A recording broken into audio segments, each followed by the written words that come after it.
ఈరోజు ఈ 12 నాడు ఫిబ్రవరి సమ్మె ఎందుకు అనే ప్రశ్న గురించి అందరూ ఆలోచిస్తున్నారు. రోజు పేపర్లో చర్చ వస్తున్నాయి. ఈ 12 అనేటువంటి సమ్మె అనేటువంటిది చేస్తే ఉపయోగం ఏంటి, దానిలో ఉన్న డిమాండ్స్ ఏంటని గమనించినప్పుడు స్వతంత్రం 1947 వస్తే ఇప్పటి వరకు ఒక ఎమ్మెల్యే 5 సంవత్సరాలు పనిచేస్తే అతనికి ఇచ్చే పెన్షను ఆయన ఎమ్మెల్యే అయిపోయినాక సగం జీతము 100 ఏళ్ల వరకు ఇస్తున్నారు. ఒక ఎంపీ గారికి 5 సంవత్సరాల డ్యూటీ చేస్తే ఆయనకి ఇచ్చే పెన్షను 100 ఏళ్ల వరకు సగం జీతం ఉంటుంది. అంటే ₹1,00,000 ఉంటుంది దాదాపు. కామినేని హాస్పిటల్ నుంచి యశోద దాకా ట్రీట్మెంట్ ఫ్రీ. అట్లాగే ఒక కార్మికుడు 35 ఏళ్ళు పనిచేస్తే వస్తున్న పెన్షన్ ఎంతనా? 3,000, 4,000. వృద్ధాప్య పెన్షన్, విడో పెన్షన్, వితంతు పెన్షన్లతోటి దగ్గర ఉన్నది, అంత కట్టేం లేదు. ఇదా స్వతంత్ర ఫలం ఆశించి 1942లో కార్మికులందరూ భుజం కలిపి యుద్ధం చేసి ఈ దేశం స్వతంత్రం కావాలని కొట్లాడిన దానికి ఫలితం ఇదా? ఇందుకోసమైనా మనం ఆ రోజు కార్మిక వర్గం నిలబడ్డది. కార్మిక వర్గం స్వతంత్ర పోరాటంలో భాగస్వామ్యం కాలేదా? ఇది ఒక ప్రశ్న మిత్రులారా. అది ఆ పెన్షన్ అనేటువంటిది minimum 10,000 pension to be ensured to all workers అనే డిమాండ్ ఈ సమ్మెలో ప్రధానమైన డిమాండ్. అట్లాగే కనీస వేతనాల అమలు.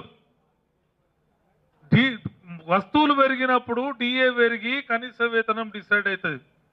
కేంద్ర ప్రభుత్వం ఆ లెక్కల ప్రకారం ఇస్తున్నది. ఒక కేంద్ర ప్రభుత్వ సంస్థ ఆర్డినెన్స్ ఫ్యాక్టరీలో ₹783 కాంట్రాక్ట్ కార్మికునికి ఇస్తే ప్రైవేటు పరిశ్రమలో ₹470. ఆడ 22,000 ఇస్తే ఇక్కడ 14,000. అంటే ఆర్డినెన్స్ ఫ్యాక్టరీలో పనిచేసే కాంట్రాక్ట్ వర్కర్ అయ్యే ఖర్చు, తినే ఖర్చు బయట కంపెనీలో తినేటైనకు ఏమైనా ఎక్కువైతుంది కానీ తక్కువ అయితే కాదు కదా. మరి ఈ అసమానత ఏంది? దీన్ని ప్రశ్నించడం కోసం ఈరోజు ఖచ్చితంగా ప్రతి రాష్ట్రంలో ఈ వేజెస్ అనేటువంటి రివిజన్ జరగాలి, ఎన్షూర్ చేయాలని డిమాండ్ పెట్టి ఈ సమ్మె పోరాటం చేస్తున్నాం. ఈరోజు ఈఎస్ఐసి ఉన్నది రామచంద్రపురంలో. ఈఎస్ఐసిలో మన కార్మికుని కాంట్రిబ్యూషను, యజమాన్యుల కాంట్రిబ్యూషన్ 3.25 వాళ్ళ కాంట్రిబ్యూషన్, 0.75 మన పర్సెంటేజ్ ₹100 కాంట్రిబ్యూషన్తో కేంద్రానికి చెల్లిస్తే ఆ కేంద్రము రాష్ట్ర ప్రభుత్వాలకు ఇంతింత ఇచ్చి ఈ మన దగ్గర ఉమ్మడి మెదక్ జిల్లాలో 9 డిస్పెన్సరీలు, ఒక రామచంద్రాపురం హాస్పిటల్ ఉన్నది మిత్రులారా. ఆ సొమ్మెంతో తెలుసా మీకు? ₹1,76,000 కేంద్ర ప్రభుత్వం కార్మికులు ఇచ్చిన డబ్బులు, యజమాన్యం ఇచ్చిన డబ్బులు ఎఫ్డీల రూపంలో, ఇన్వెస్ట్మెంట్ రూపంలో, ఎల్ఐసిలో, ఇంకో పబ్లిక్ సెక్టార్లో పెట్టి ఈరోజు మనకు పారాసెటమాల్ లేదు, డోలో లేదు, లేకపోతే ఇంకో టాబ్లెట్ లేదని ఏ డిస్పెన్సరీలో ఉండే దౌర్భాగ్యం, మన రామచంద్రపురం హాస్పిటల్లో అంబులెన్స్ లేని దౌర్భాగ్యం, కార్మికుల్ని ఈ విధంగా పెట్టి ఈ 176 కోట్లు ఫిక్స్డ్ చేసుకొని వ్యాపారాల కోసం ఇన్వెస్ట్మెంట్ చేసుకునే ఈ ప్రభుత్వ దోపిడి పైన పోరాటానికే 12 ఫిబ్రవరి గొంతెత్తబోతుంది. కార్మిక వర్గం యుద్ధం ప్రకటిస్తుంది. ఈ రోజు 1,76,000 కోట్లను రిలీజ్ చేసి డిసెంట్రలైజ్ చేస్తే ఒక్కొక్క రాష్ట్రానికి 10,000 కోట్ల రూపాయలు పైన వస్తాయి.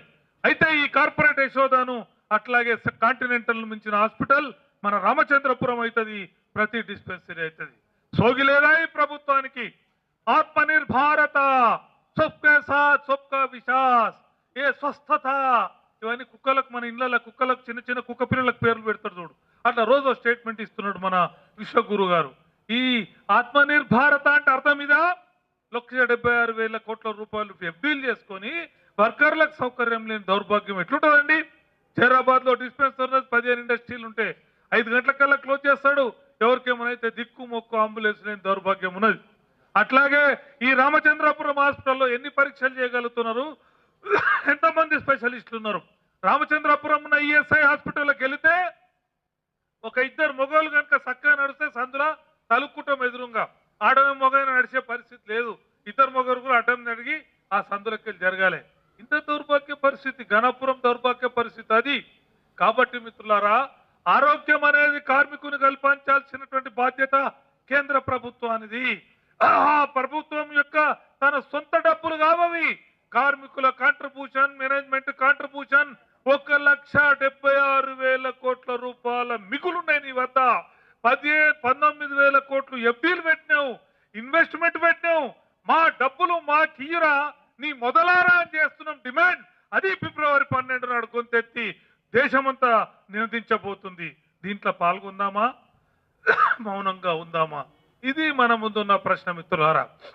మనకు ఈ డబ్బుల్ని ఎట్లా చేస్తున్నారంటే కార్మికుల గురించి ఆలోచించే దౌర్భాగ్యం లేదు. మనకు గుర్రం జాషువా గారని ఒక పెద్ద కవి, ఆయన చెప్పిండు భారతదేశంలో కార్మికుల పరిస్థితుల మీద. ప్రతిమల పెళ్లి చేయుటకు లక్షలు కోట్లు వెచ్చింతురు గాని దుర్మతులైన దుర్భాగ్య ఆకలితో అలమటించే ఫకీరుల పేదల శూన్య పాత్రలన్ మెతుకు విదిల్చరి భారతవనిన్. ఫకీరులు బిచ్చపోడు నిలబడి వాడు ఆకరిస్తుంటే అందులో మెతుకు విదిలించారు. 33 కోట్ల దేవతలు, 3 మతాల దేవతలు వెలసిల్లిన భారతావనిన భాగ్యహీనుల క్షుత్రులారునే. ఈ దుర్భాగ్యం పేదల యొక్క కడుపు నిండుతుందా? 33 కోట్ల మంది దేవతలు, 3 మతాల దేవతలు ప్రడవిల్లుతున్నారు ఈ దేశంలో. రోజుకు ఇబ్బంది పడతా ఉన్నారే.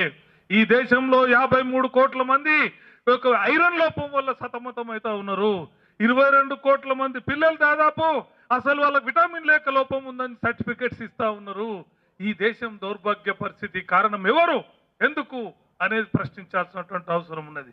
కాబట్టి మిత్రులారా, ప్రావిడెంట్ ఫండ్ ఇవ్వాలా, పక్కకే ఉన్నది మన ప్రావిడెంట్ ఆఫీస్.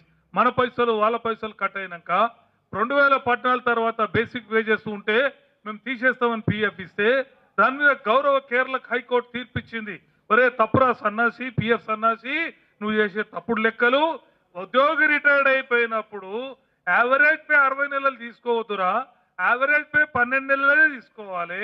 ఆ 12 నెలల జీతం పెన్షన్ 2014 నుంచి ఖచ్చితంగా ఇవ్వాలని చెప్తే దాన్ని పిఎఫ్ ఆఫీస్ వాళ్ళు పోయి సుప్రీంకోర్టులో ఛాలెంజ్ చేస్తే సుప్రీంకోర్టు తీర్పిచ్చింది నథింగ్ డూయింగ్, ప్లీజ్ ఇంప్లిమెంట్ అనేది. అదే ప్రభుత్వం 1972 పెన్షన్ చట్టం చెప్తున్నది. నకరా వర్సెస్ గవర్నమెంట్ ఆఫ్ ఇండియాలో సుప్రీంకోర్టు తీర్పిచ్చింది. Pension is not a beg, pension is inherent right of the worker. Pension అనేటువంటిది రిటైర్డ్ అవుతున్న కార్మికునికి సగం జీతం ఇవ్వాలి. ఈ 2,000, 3,000, 5,600 తప్పు అని చెప్పి తీర్పు సుప్రీంకోర్టు చెప్పినా ఏ ప్రభుత్వం పట్టించుకోవడం లేదు. కేంద్ర ప్రభుత్వం ఈ పెన్షన్ అనేది ఒక హక్కుగా ఉండాలని కోరుతూ ఫిబ్రవరి 12 నాడు గర్జించబోతుంది కార్మిక వర్గం. అదే ఫిబ్రవరి సమ్మెను చేద్దామా వద్దనే ప్రశ్న మనం